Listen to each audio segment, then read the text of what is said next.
રાજકોટમાં નાગરિક સહકારી બેંક ફરી એકવાર વિવાદમાં આવી છે। રાઠોડ પ્રવીણભાઈ મોહનભાઈ નામના વ્યક્તિ બેંકની ભૂલનો ભોગ બન્યા છે।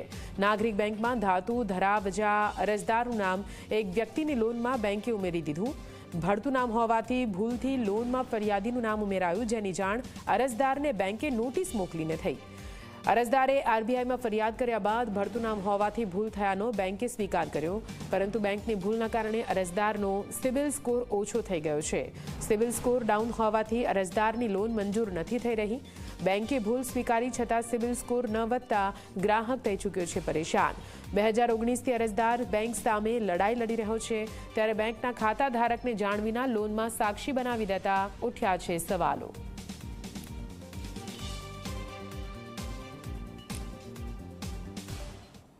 મને ખબર જ નહોતી કે હું આમાં કોઈ જગ્યાએ જામીન છું કે કાંઈ, એટલે મેં પહેલી નોટિસ ફાડીને ફેંકી દીધી।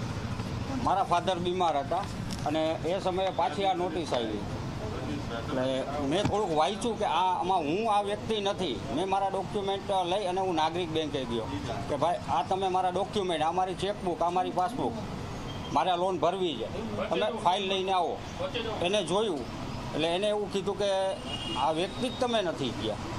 એટલે મેં કીધું તો તમે ડોક્યુમેન્ટ મારા કેવી રીતે ચડાવ્યા? એટલે એ કે અમારાથી થોડીક ભૂલ થઈ ગઈ છે લોન વિભાગમાં, કાંઈ વાંધો નહીં। મને 3 મહિનાનો ટાઈમ આપ્યો કે 3 મહિનામાં અમે આ સુધારી દઈશું।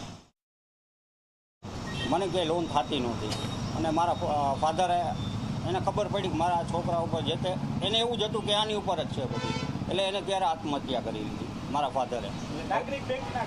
હા, એ જ સમયગાળામાં એ જ મહિનામાં મારા મોટા ભાઈ છે એને ગાયે ઢીક મારી અને 6 કલાક એ રહ્યો અને એ ફેલ થઈ ગયો। એટલે મારી ઉપર ઘણું બધું જવાબદારી ને બધું આવી ગયું। હવે આ લોકો કોઈ વસ્તુમાં મારું નામ કાઢવા તૈયાર નહોતા, મને કોઈ જવાબ આપતા નહોતા, મને કન્ટિન્યુ દોડાવ્યા જ રાખે કે ભાઈ તમે અહીંયા આવો, બેંકે આવો, તમે આ લઈ જાઓ, ઓલું લઈ જાઓ, તમારું આધાર કાર્ડ લઈને આવો, પાન કાર્ડ લઈને આવો। ભારતીય રિઝર્વ બેંક એમાં મેં આ અરજી કરી કે આ લોકો, હું જે વ્યક્તિ જ નથી છતાંય મને આ લોકો માનસિક ત્રાસ આપે છે, આર્થિક રીતે ત્રાસ આપે છે। એટલે નાગરિક બેંકે મને જવાબ દીધો કે ભાઈ 2 દિવસમાં તમારું કામ થઈ જશે। એટલે નાગરિક બેંકે મને આ લેટર પેડમાં માફી માંગીને, એટલે આ જે કાગળ દઈએ એટલે મને ફોન કરીને બોલાવે ભાઈ તમે અહીંયા આવો, એટલે મારે મારું કામ બંધ કરીને ત્યાં દોડ્યા જ રાખવાનું। બીજા નંબરમાં કે એ લોકો આમાં આવું લખે છે કે અમે તમારો સિબિલ સુધારી દીધો છે। આ પોઈન્ટ નોટ કરવા જેવો છે કે 3 જગ્યાએ ડોક્યુમેન્ટ પ્રૂફ છે। હવે એના પછી જ્યારે મેં લોન મેકી, મારા વાઈફને હું કોસ્મેટિકની દુકાન કરી દઉં, કારણ કે હું બધી રીતે ભાંગી તૂટી ગયો હતો, એટલે મારે કરવું પડે એવું હતું। મેં લોન મેકી બહુમાળીમાં, મારી લોન પાસ થઈ ગઈ। બેંકમાંથી એ લોકો આવતા હતા ભાઈ કાલે અમે વેરિફિકેશનમાં આવીને 2 દિવસમાં તમને પૈસા મળી જાય। કોઈ આવ્યું નહીં। મેં પૂછ્યું તો એ લોકો એવું કીધું કે તમારું સિબિલ ખરાબ છે, તમને લોન નહીં મળે। મેં કારણ પૂછ્યું કે કેવી રીતે ખરાબ છે? મારું સિબિલ ખરાબ નથી। એ લોકોએ મને કીધું કે ભાઈ આવી રીતે આમાં છે। એટલે હું પાછો નાગરિક બેંકે ગયો, નાગરિક બેંકે પાછા મને ચક્કર ચાલુ કરાવ્યા।